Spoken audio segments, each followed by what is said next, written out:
Hyderabad వనస్థలిపురంలో real estate సంస్థ NRI project కార్యాలయంలో గణనాథుడి నిమజ్జనం వేడుకలు నిర్వహించారు. ఈ కార్యక్రమంలో NRI project chairman Ravi, managing డైరెక్టర్లు హర్షవర్ధన్, రామారావు, సందీప్ కుమార్, హర్షవర్ధన్ పాల్గొన్నారు. వినాయక చవితి నుంచి కస్టమర్లతో పాటు తమ సంస్థలో పనిచేసే ప్రతి ఒక్క మార్కెటింగ్ సిబ్బంది కూడా సొంత ఇంటిని నిర్మించుకోవాలని ఎన్ఆర్ఐ ప్రాజెక్టు చైర్మన్ రవి తెలిపారు. ఈ సంకల్పానికి ఎటువంటి విఘ్నాలు రాకుండా ఆర్థికంగా అభివృద్ధి చెందుతూ కుటుంబంతో ఆరోగ్యంగా ఆనందంగా గడపాలని ఆ గణనాథుడిని కోరుకుంటున్నట్లుగా రవి తెలిపారు.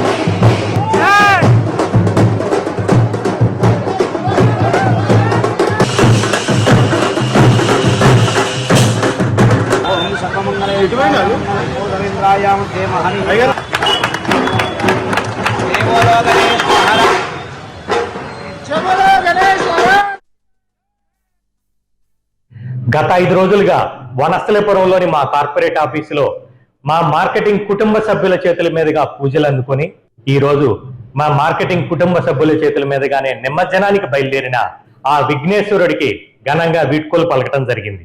ఈ సందర్భంగా మేము ఒక గట్టి సంకల్పాన్ని పెట్టుకున్నాం. మా దగ్గర ప్లాట్ కొనే ప్రతి కస్టమరు కుటుంబంతో సహా ఆర్థికంగా, ఆరోగ్యంగా, బలంగా ఉండాలని, కస్టమర్లతో పాటు మాతో కలిసి పనిచేసే మా మార్కెటింగ్ కుటుంబ సభ్యులు ప్రతి ఒక్కరూ వచ్చే వినాయక చవితి నాటికి తమకంటూ ఒక సొంతింటిని లేదా కనీసం ఒక సొంతింటి స్థలాన్నైనా కొనుగోలు చేసే విధంగా ఆర్థికంగా ఎదగాలని, ఈ సంకల్పానికి ఎటువంటి ఆటంకాలు గాని విఘ్నాలు లేకుండా ఆ విఘ్నేశ్వరుడి దీవెనలు ఎల్లవేళలా ఉండాలని మనస్ఫూర్తిగా కోరుకుంటున్నాను.